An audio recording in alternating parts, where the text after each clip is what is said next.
ही ह्या सिजनाची सुरवात आसा. आज पयली बोट वायकिंग ऑरियन आयिल्ली आसा. ती मस्कटच्यान मुंबय आयली आनी मुंबयच्यान आतां गोंयान पावली. टोटल तातूंत 848 पॅसेंजर्स आसात.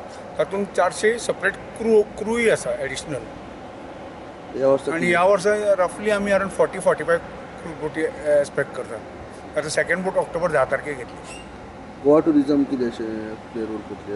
गोवा टुरिझम आमी तेंचें वॉर्म वेलकम करतले आनी ते गोंयचो कल्चर आनी हेरिटेजा बद्दल म्हायती दिवपाचो प्रयत्न करतले. This is a maiden call of this vessel, Viking Orion, with 884 passengers. They started the cruise from Athens and it touched Mumbai, and from Mumbai it is come over here, and from here it is going back to Colombo. And we have received them well, and I hope they will enjoy this.